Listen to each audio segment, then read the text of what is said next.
Tonight, as Ken Griffey Jr. gave Cincinnati an early Valentine, there were a lot of people standing around behind him who acted like they actually did something to bring him here.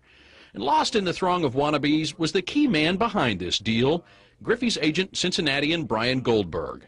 In his downtown office, Goldberg has a framed picture of the day Ken Jr. was drafted by Seattle. What goes through your mind when you think back to that day?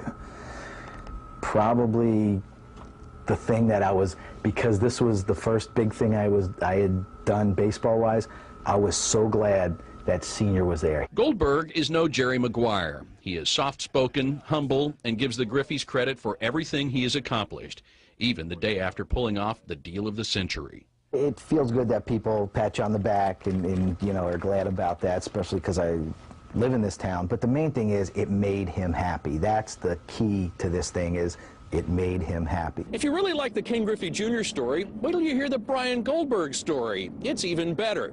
This is a guy who stumbled into sports agency about 22 years ago. That was his freshman year in college when he showed up for his first day of his Intro to Communications class. Who was in the class? Ken Griffey Sr.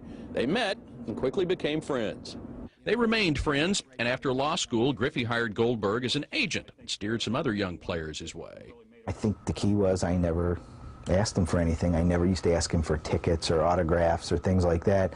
So after a few months, I think he perceived me as somebody that was really a friend. They remain friends, and the relationship is all about friendship, showing his clients the respect, not the money.